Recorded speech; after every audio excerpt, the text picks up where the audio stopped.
देखा हम लोगों ने देखा कि धर्म की आवश्यकता सतही चीज़ों के लिए नहीं है, उसके लिए बाकी शास्त्र मौजूद है। फिर कल हम लोगों ने इस बात को समझा कि जो हमारे अंदर जन्मजात जो दोष है आवरण और विक्षेप का, जो हमारे अंदर इस बात का दोष है कि कोई चीज़ हमें दिखाई नहीं देती, और जब हमें कोई चीज़ सही ढंग से समझ में ये बात नहीं आती कि वो क्या है, तो हम अपने मन के अनुसार एक कल्पना उसके ऊपर प्रक्षेपित कर देते हैं। ये हमारा मनोगत जन्म से ही मिला हुआ दोष है। हमारे मन के इस आवरण और विक्षेप को संपूर्ण रूप से समाप्त करने की जो विधि है वो हमें अध्यात्म में मिलती है, एक बात। दूसरा, इस समापन की अवस्था को अलग अलग धर्म ग्रंथों में अलग अलग शब्द दिया गया, जिसे हमने एक शब्द दिया है व्योमवत् चैतन्य। उसको उन्होंने कहा कि मोक्ष की प्राप्ति, कैवल्य की प्राप्ति, निर्वाण की प्राप्ति, क्राइस्ट कॉन्शियसनेस इत्यादि इत्यादि। हमें इन चीज़ों के लिए धर्म की आवश्यकता पड़ेगी, ये हमें और कहीं नहीं मिलता। फिर दूसरी बात हम लोगों ने की कि हमारे पास जो उपकरण है मन, बुद्धि और शरीर, ये सामंजस्य करके काम कर सके ऐसा कि इनका बहुत अच्छा कांटेक्ट बहिर्जगत के साथ हो, ये विधान बताने वाला, ये तकनीक बताने वाला जो शास्त्र है वो अध्यात्म है, और इसलिए हमें अध्यात्म की आवश्यकता है। अब थोड़ा विस्तार से समझें। हम अपने आप को और जगत को दो भाग में विभाजित करें। अपने आप अर्थात एक वो इकाई, एक वो एंटिटी जो जगत का उपभोग करता है, वो हम लोग सभी हैं, हम तुम सभी लोग। मान लीजिए कि वो ए यानी कि सब्जेक्ट, जो हम सब्जेक्ट है वो जगत के तमाम ऑब्जेक्ट्स का इस्तेमाल करता है, उपयोग करता है। क्यों उपयोग करता है सब्जेक्ट? क्योंकि उसे ऑब्जेक्ट से सुख चाहिए। हम तुम सभी लोग हैं, मनुष्य हैं।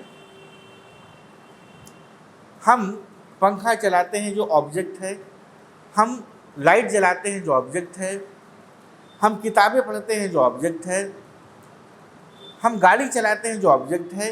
ये सब काम जो सब्जेक्ट है वो क्यों कर रहा है? क्योंकि उसे सुख प्राप्त हो। चाहे वो कोई भी दूसरा कार्य कर रहा हो, उसे यदि यहाँ से चौक जाना है, काशीनाथ मोड़ जाना है या बोधगया जाना है, उसका ये विक्षेप जो मन का है, जब वो गाड़ी से जाता है तो उसका विक्षेप दूर होता है, उसे शांति मिलती है, उसी को सुख कहता है। और सब्जेक्ट इन तमाम ऑब्जेक्ट्स का इस्तेमाल कर रहा है। तो पूरे जगत को हम मोटे तौर पर दो भाग में बांटते हैं, एक सब्जेक्ट और दूसरा ऑब्जेक्ट। सब्जेक्ट ऑब्जेक्ट का इस्तेमाल इसलिए कर रहा है कि सब्जेक्ट को अधिक से अधिक सुख प्राप्त हो सके। चाहे वो जो भी कार्य कर रहा है उसमें उसको लगता है कि हमें सुख प्राप्त होगा। तब ये दो भाग में जो हमने विभाजित किया, सब्जेक्ट और ऑब्जेक्ट, सब्जेक्ट को अधिकतम सुख प्राप्त हो, इसके लिए दो प्रकार के वैज्ञानिकों ने संसार में काम करना शुरू किया।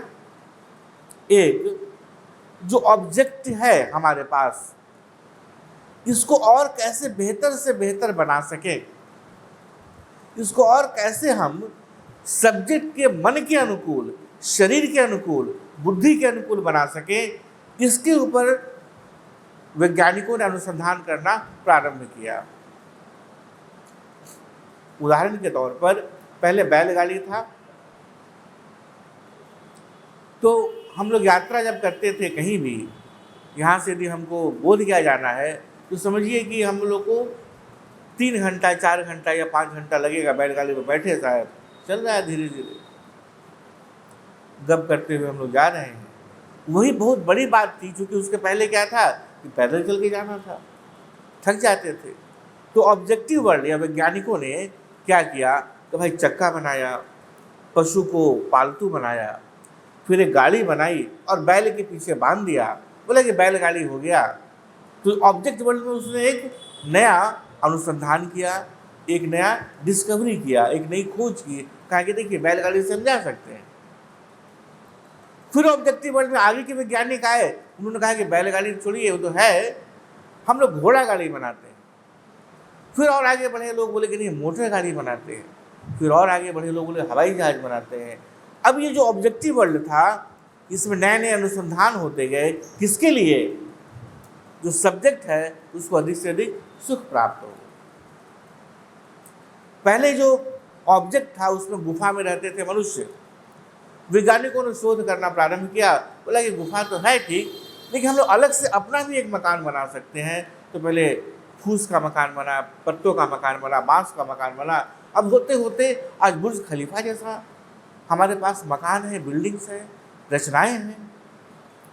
तो वैज्ञानिकों का एक बहुत बड़ा समूह ये जो ऑब्जेक्टिव वर्ल्ड है, इसमें निरंतर ऐसा सुधार करता गया, निरंतर ऐसा परिष्करण करता चला गया कि उसको इतना मनोनुकूल बना दिया, इतना शरीर के अनुकूल बनाया, मनुष्य के इतना अधिक बुद्धि के अनुकूल बनाया, इस उद्देश्य से कि जो सब्जेक्ट है उसको अधिक से अधिक ऑब्जेक्टिव वर्ल्ड से सुख प्राप्त हो।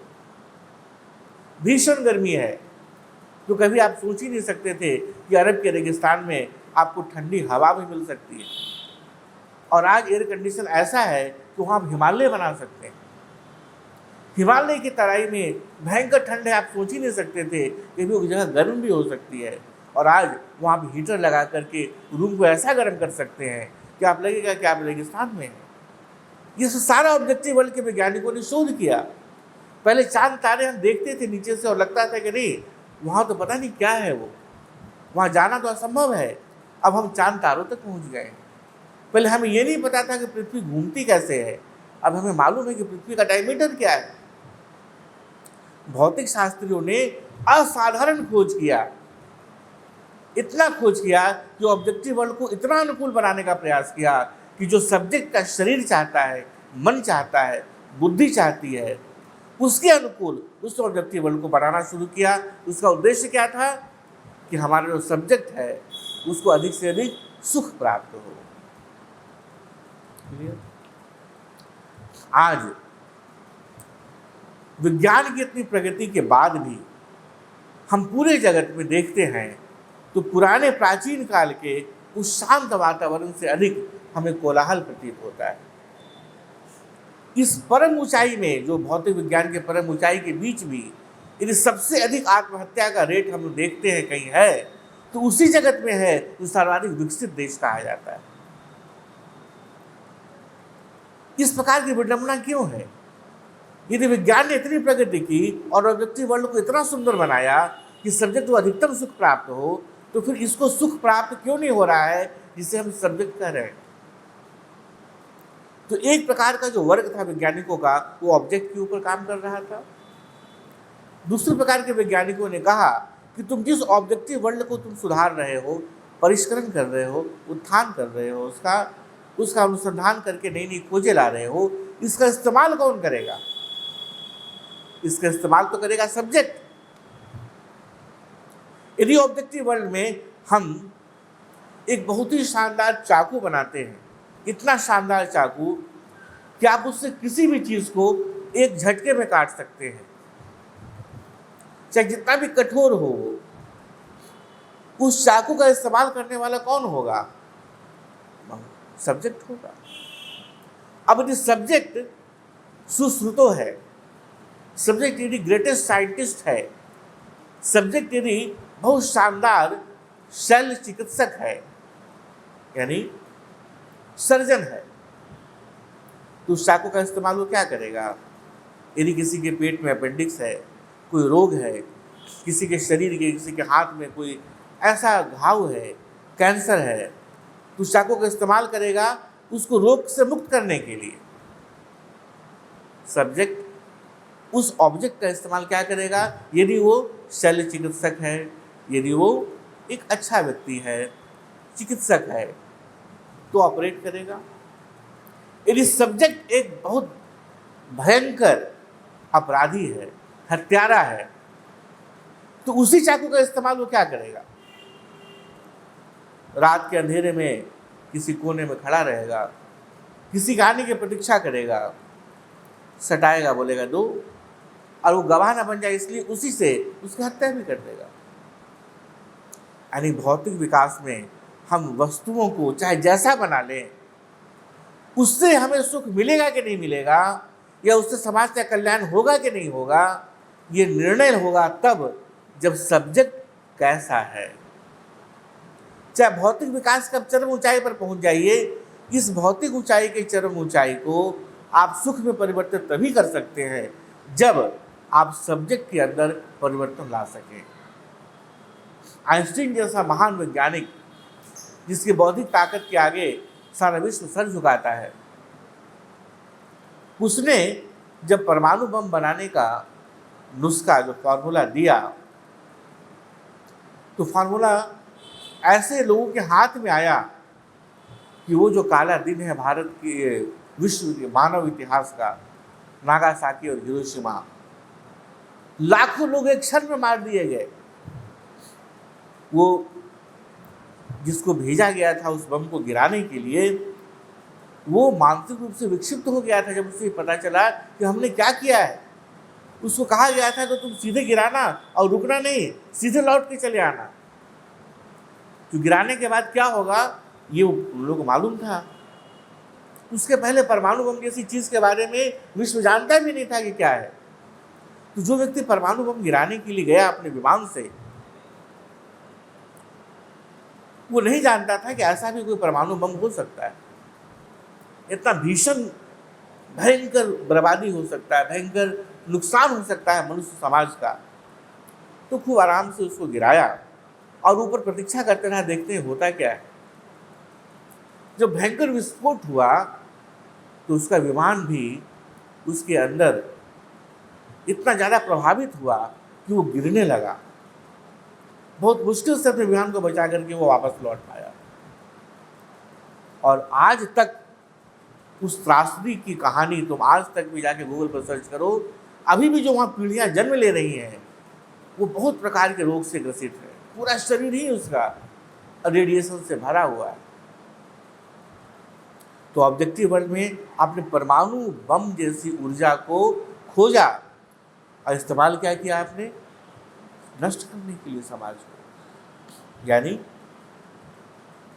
आप ऑब्जेक्ट में चाहे जितना परिवर्तन कर लें, लेकिन सुख आपको तभी प्राप्त होगा जब आप इस सब्जेक्ट के अंदर परिवर्तन कर सके। नहीं तो आप कुछ भी बनाएंगे।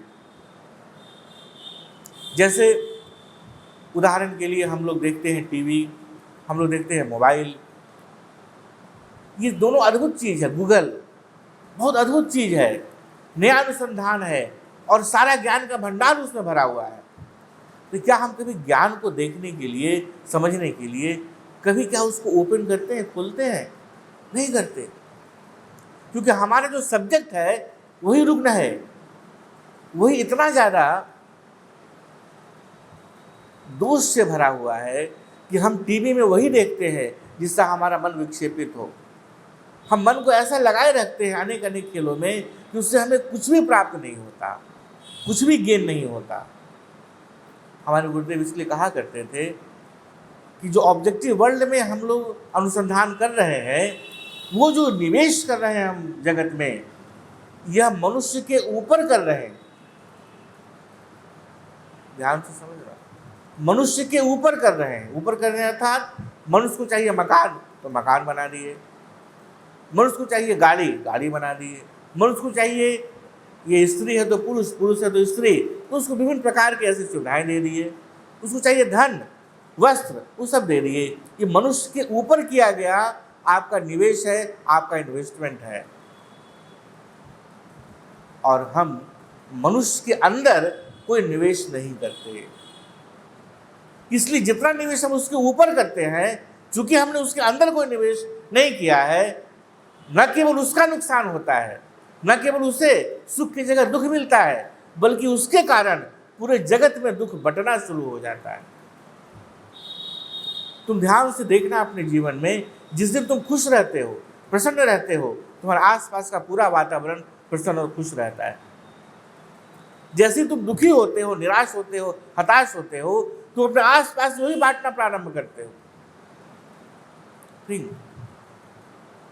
और गंभीरता से सोचना, जब तुम्हारा शरीर रुग्ण होता है तो तुम अपने बिल्कुल निकटतम लोग को प्रभावित करते हो। मान लो तुम्हें डिहाइड्रेशन हो गया, डायरेक्ट है, मुंह पानी पीते हो, पूरा पाइप बन गया है तुम्हारे अंदर, पानी डाले और फिर निकल रहा है, वो भयंकर डिहाइड्रेशन है।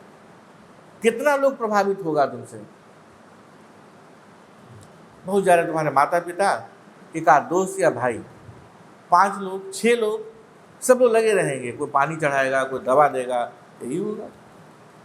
जब शरीरगत दोष तुम्हारे अंदर उत्पन्न होता है तो तुम 4-5 लोग को प्रभावित करना प्रारंभ कर देते हो। सब्जेक्ट के अंदर किस चीज़ का दोष उत्पन्न हुआ? शरीरगत दोष। उसको कैंसर हो गया, कुछ ऐसा बीमारी हो गया, तभी कितना लोग प्रभावित होता है। उसको इलाज कराने के लिए 2 आदमी गया। यदि मनुष्य के अंदर, सब्जेक्ट के अंदर शरीरगत दोष हुआ तो अपने अतिरिक्त 4, 5, 6, 7 जगह लोगों को वो दुख का प्रसारण प्रारंभ कर देता है और फिर सेंटर बन जाता है। यदि किसी व्यक्ति का दिमाग खराब हो गया, मन खराब हो गया, पागल हो गया, तो तुमको लगता है कि 4-5 लोग से संभलने वाला चीज है वो? उससे उसके घर के ही नहीं, उसके अगल वाले बगल वाले लोग भी त्रस्त रहते हैं, पता नहीं पागल है बाबा, कुछ भी कर देगा ये। जैसे उसका मन खराब हुआ, देखो कि वो दुख फैलाने की जो क्षमता है उसकी, वो फैलना प्रारंभ हुआ। जैसे हमारा एक मित्र था, उसका बड़ा भाई मेंटली बिल्कुल मैड था। उसको हम लोग कांके ले जाना चाहते थे, जो रांची में है ना, एडमिट कराने के लिए। हम और मेरा मित्र था सूरज। उसके अंदर लक्षण क्या था? बैठा हुआ है, हम लोग सब लोग बैठे हुए हैं, मान लो कि रेलवे स्टेशन पर, अचानक खड़ा होता था वो। और जैसे कि हमारे जो हम लोग लेके जाते थे उस समय तो सूटकेस हुआ करता, अब तो बैग हो गया ना, तो सूटकेस रहता था उस समय। इवन कुछ VIP, कुछ टीना का, अचानक उठाता था, दौड़ना शुरू करता था, भागो भागो भागो। अब वो बेचारा सूटकेस लेके भागा तो सब लोग हड़क के उसके पीछे सब भागने लगता था, भागो भागो। किसी तरह उसको पकड़ते थे हम लोग, यही उसका था। तो जहाँ कहीं भी जाता था यही होता था। तो मनोगत दोष में तुम देखे कि जगह फैल गया और किसी के बुद्धि के अंदर ये दोष उत्पन्न हो गया। बुद्धि के अंदर दोष अर्थात वो इस बात को अपने अंदर धारणा बना लिया कि भाई जो कोई भी हमारे मत को मानेगा वो तो सही है, और जो नहीं मानेगा उसको इस धरती पर रहने का अधिकार नहीं। फिर देखिए क्या तमाशा है। वो DM हो सकता है, वो SP हो सकता है, वो राजा हो सकता है, वो मंत्री हो सकता है, वो कुछ भी हो सकता है, क्योंकि बुद्धि है उसके पास, और बुद्धि विकृत हो गई। बाप रे बाप, भयंकर स्थिति उत्पन्न करेगा। और इतिहास में यही हुआ। तथाकथित धर्म के नाम पर कुछ लोगों ने अवधारणा बना ली कि बस जो हमारा मत है, जो हमारा पंथ है, उसके अतिरिक्त कोई दूसरा पंथ में यदि आप जाते हैं तो फिर आपका कोई कल्याण होने वाला नहीं है, इसलिए हम तुम्हारे कल्याण के लिए तुम्हारी हत्या कर रहे हैं। देखो, सीरीज ऑफ क्राइम्स। देवराहा बाबा, जब हम बहुत छोटे थे तो पिताजी के साथ रहा करते थे मैरवा में, सिवान के पास में, तो वहाँ से अक्सर देवराहा बाबा के पास हमको ले जाते थे मिलाने के लिए। उनकी कृपा थी, उनका अनुग्रह था, कंपैशन था, करुणा थी कि हम लोग को विशेष प्रकार से उनसे साथ मिलने और बैठने का अवसर मिलता था पिताजी के कारण।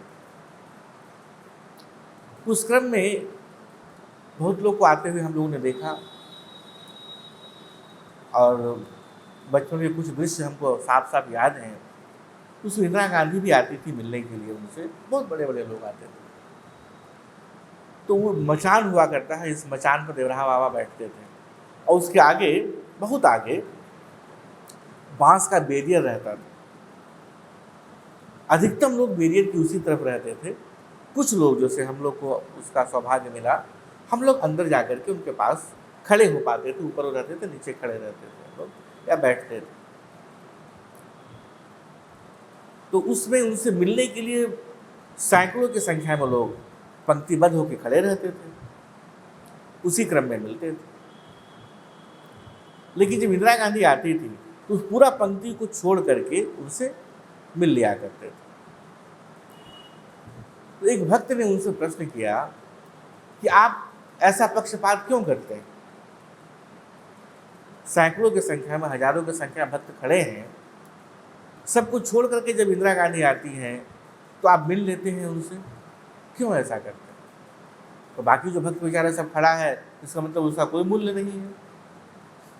ठीक, देवराहा बाबा बहुत उच्चतम कोटि के रिलाइज सोल में से एक, उन्होंने कहा कि बच्चा,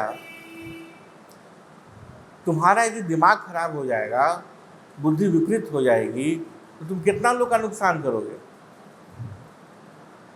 बहुत ज़्यादा अपनी पत्नी को मारोगे, बच्चा को उठा के पटक दोगे, घर में हंगामा करोगे, मोहल्ला में करोगे, ये नहीं करोगे? सोचो, यदि उसका दिमाग खराब हो गया, उसका बुद्धि विकृत हो गया, तो हमारे देश का क्या होगा? इस आध्यात्मिक भारत का क्या होगा? सब्जेक्ट में शरीर खराब हुआ तो 4-5 लोग को प्रभावित करते हो, मन खराब हुआ तो ज़्यादा, बुद्धि खराब हुआ तो तुम इतना बढ़िया प्लानिंग करोगे ना कि कैसे विस्फोट करना है और उड़ा देना है पूरा टावर को।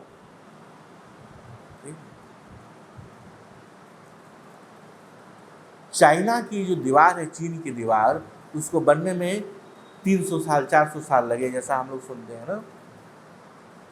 विश्व का एक आश्चर्य है, अनूठा है।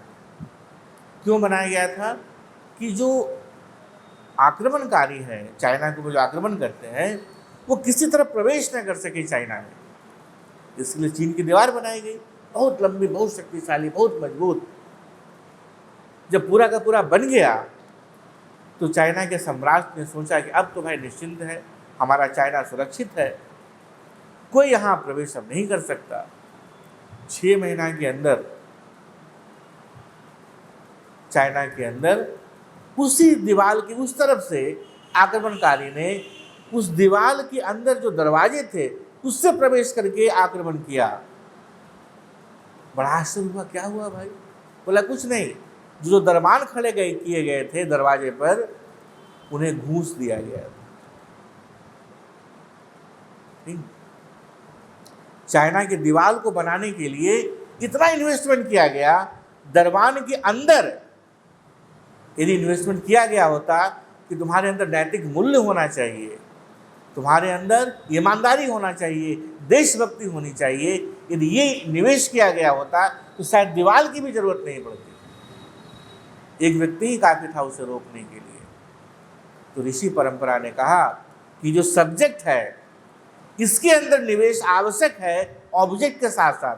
हम मना नहीं कर रहे कि ऑब्जेक्टिव वर्ल्ड में आप अनुसंधान नहीं कीजिए, लेकिन ऑब्जेक्टिव वर्ल्ड में जो वस्तु आप पाएंगे, जो वस्तु आप बनाएंगे, इसका उपयोग करने के लिए सब्जेक्ट ही तो है। यदि सब्जेक्ट का शरीर ठीक नहीं है, मन ठीक नहीं है, बुद्धि ठीक नहीं है, यदि तीनों के बीच सामंजस्य नहीं है, हार्मोनी नहीं है, आपस में ठीक से काम नहीं करता है, उसके अंदर उच्चतम उदात्त गुण नहीं है, तो निश्चित जानो कि जो ऑब्जेक्टिव वर्ल्ड में तुम जितना उत्थान करोगे तो तुम्हारे पतन का ही कारण बनेगा, इसके अलावा कुछ नहीं हो सकता।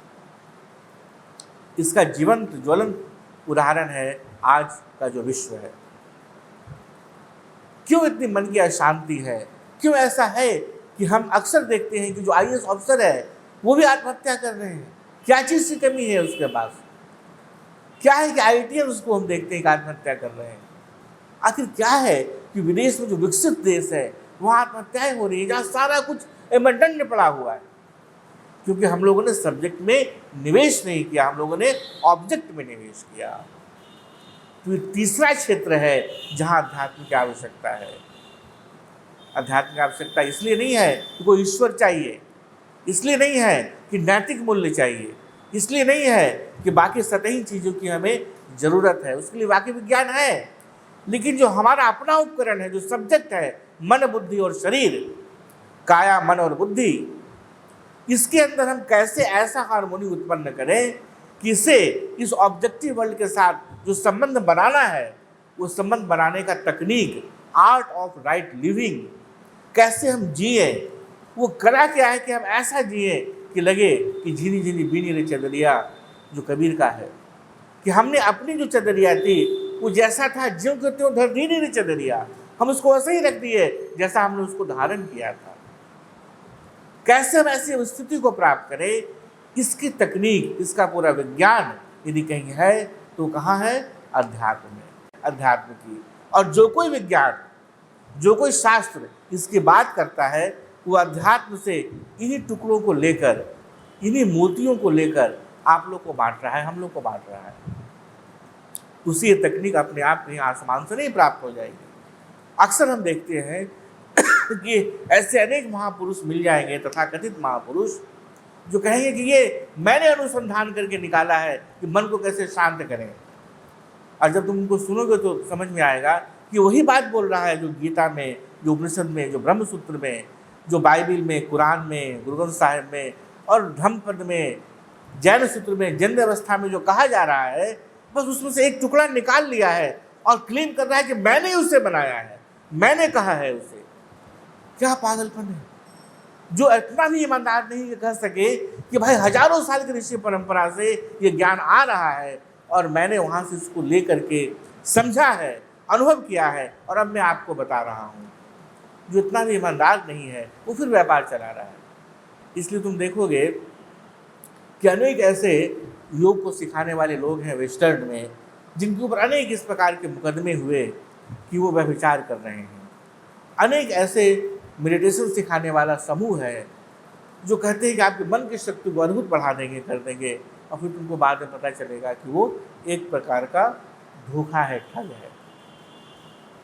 ऐसे अनेक लोग, हमको एक बहुत पहले एक ऐसी संस्था में गए थे, तो उन्होंने कहा कि जानते हैं हमारे महात्मा ने बता दिया है कि मन क्या है,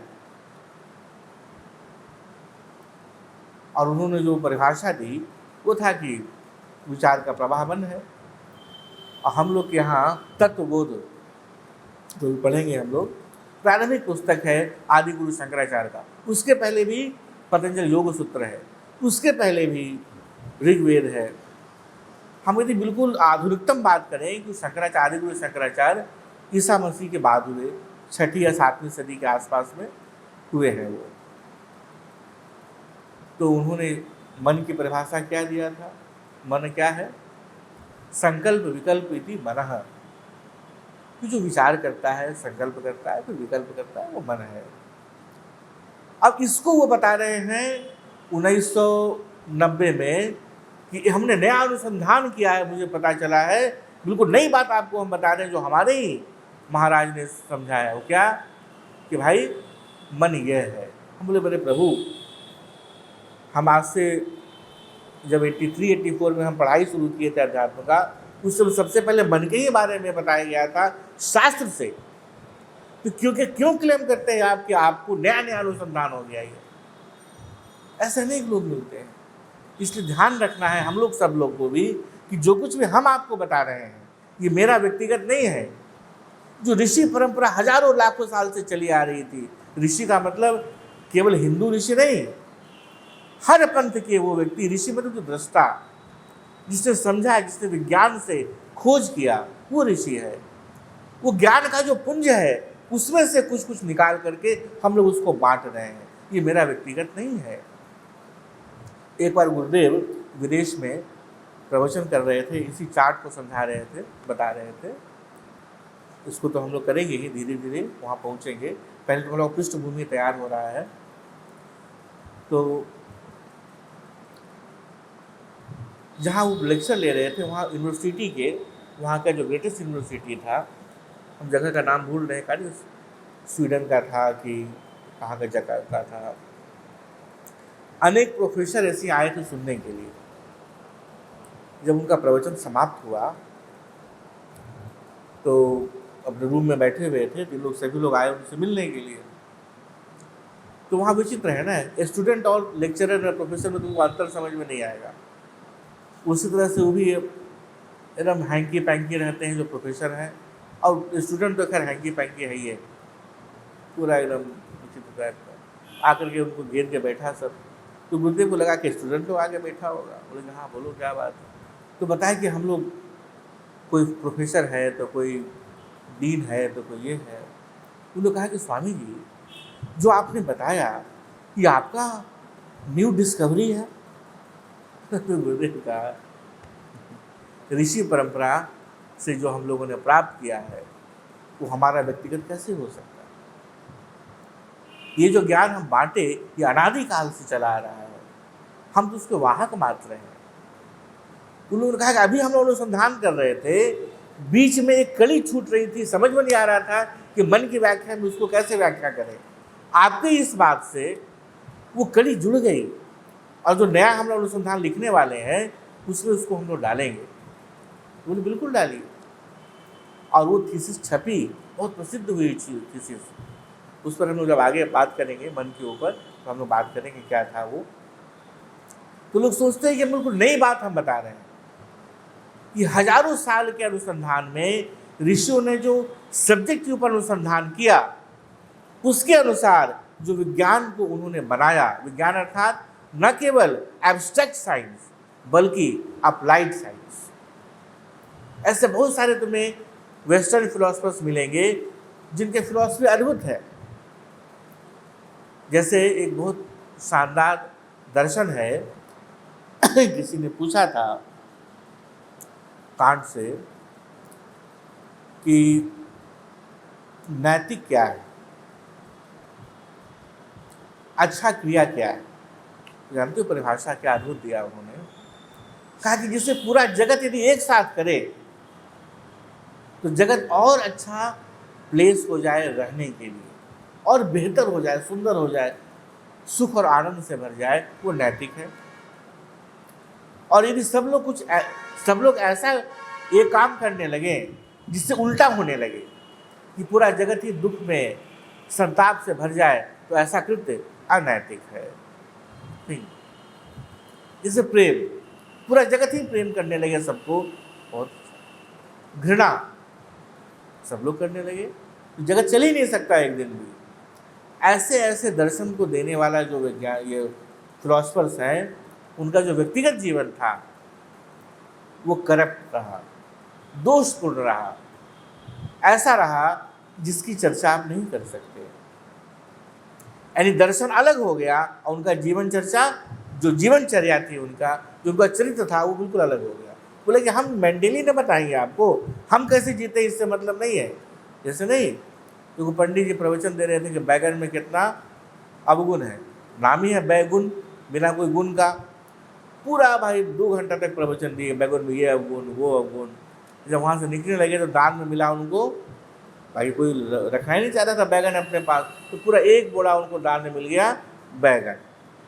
तो अपना कंधा पर रखे घरे आए। इत्तेफाक से उस प्रवचन में उनकी पत्नी, उनके बच्चे भी थे। बोले अरे भाई जल्दी से बैगन का बनाओ, भाजी उजी बनाओ, बचका उसको बनाओ, खाया जाए।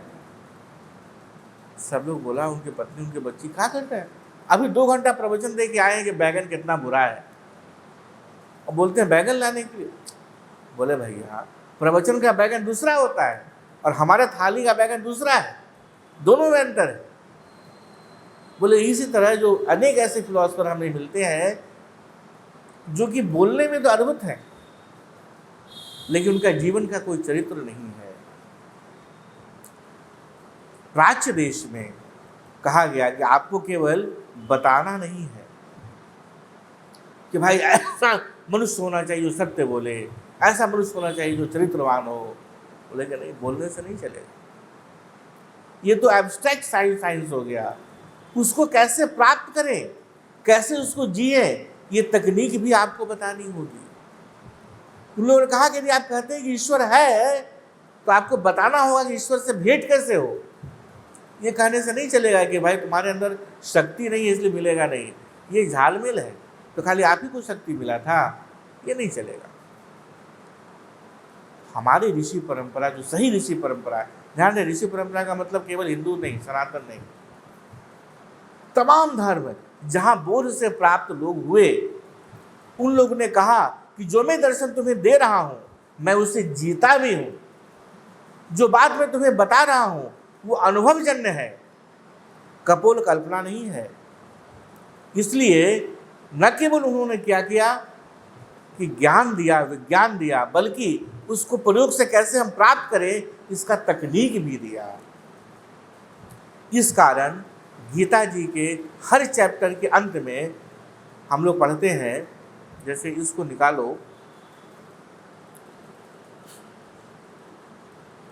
पेज नंबर 16,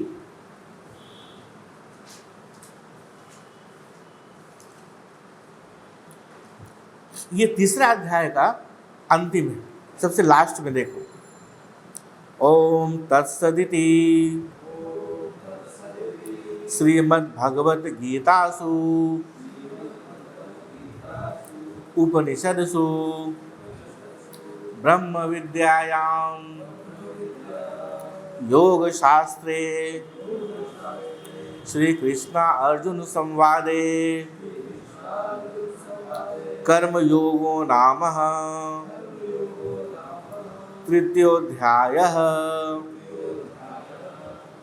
ये कह रहे हैं कि ऊपर हम तीसरा अध्याय बताए वो क्या है, बोले कि तत्स इति, ये है क्या, श्रीमद् भगवत गीतासु, ये श्रीमद् भगवत गीता है, उपनिषदसु, ये उपनिषद है, अर्थात ये एब्स्ट्रैक्ट साइंस है, ये थ्योरी है जो हम आपको बता रहे हैं। और तुरंत उसके बाद बोलते हैं भगवत गीतासु उपनिषदसु ब्रह्म विद्यायाम, और इस उपनिषद में, इस थ्योरी में हम तुम्हें वो बता रहे हैं कि चैतन्य क्या है, ब्रह्म विद्या क्या है। थ्योरी है, बोले केवल थ्योरी से काम चलेगा, बोले कि नहीं, इसको तुम अनुभव कैसे करो, इसके साथ तुम जुड़ो कैसे, इसका प्रयोग कैसे करो, और ये तुम्हारे चरित्र का एक अंग बन जाए। इससे तुरंत उसके बाद लिखते हैं योग शास्त्र, ये तुमको उस ब्रह्म से जुड़ने का, योग करने का, मिलने का शास्त्र भी है ये। इसलिए हर एक ग्रंथ में हम लोग यही पाएंगे कि वो केवल एब्स्ट्रैक्ट साइंस नहीं देता, केवल मानसिक व्यायाम करने के लिए नहीं देता कि ज्ञान ये है, ज्ञान ये है, नहीं, उस ज्ञान को हम अपने जीवन में कितना उतार सकते हैं, कैसे उतार सकते हैं, और जो बात बताई जा रही है इसका हम अनुभव कैसे कर सकते हैं, इसका विधान भी, इसकी तकनीक भी साथ साथ बताई जाती है। ये जो अद्भुत परंपरा है वैज्ञानिकों की, जो जिनको हम व्यक्तिनिष्ठ वैज्ञानिक कहते हैं, अर्थात सब्जेक्ट और ऑब्जेक्ट था, तो एक हो गया ऑब्जेक्टिव साइंटिस्ट और एक हो गया सब्जेक्टिव साइंटिस्ट। ये जो सब्जेक्टिव साइंटिस्ट है इन्हीं को हम कह रहे हैं ऋषि, पैगंबर, प्रॉफेट, संत, महात्मा, महापुरुष, ये तमाम लोग जो सब्जेक्ट पर काम कर रहे हैं, लेकिन उन्होंने कभी भी ऑब्जेक्ट को डिनाई नहीं किया। उन्होंने नहीं कहा कि ऑब्जेक्ट को छोड़ दो, उन्होंने नहीं कहा कि तुम ऐसा संन्यास ले लो कि बाकी सब चीज को छोड़ के हट जाओ, नहीं कहा। तब इस पर भी चर्चा करेंगे हम लोग। इस प्रकार हम लोगों ने क्या समझा, इसके पहले हम लोग क्या समझे थे कि मन के, हमारे मन के अंदर जन्मजात दोष है आवरण और विक्षेप को, इससे मुक्ति के लिए हमें अध्यात्म चाहिए। हमारा शरीर मन बुद्धि एक साथ काम कर सके एक ही जगह पर हारमोनियसली, सामंजस्य पूर्वक, इसके लिए अध्यात्म चाहिए। और तीसरा, ये ऑब्जेक्टिव वर्ल्ड और सब्जेक्टिव वर्ल्ड के बीच में कैसा संबंध बने कि सब्जेक्ट को अधिकतम सुख प्राप्त हो, इसके लिए सब्जेक्ट के ऊपर निवेश करने का जो तकनीक है वो तकनीक हमें अध्यात्म में ही मिलता है। इसके लिए हमें अध्यात्म चाहिए। यहाँ तक समझ में आया? और किन किन चीज़ के लिए चाहिए हम लोग फिर देखेंगे कल। Page number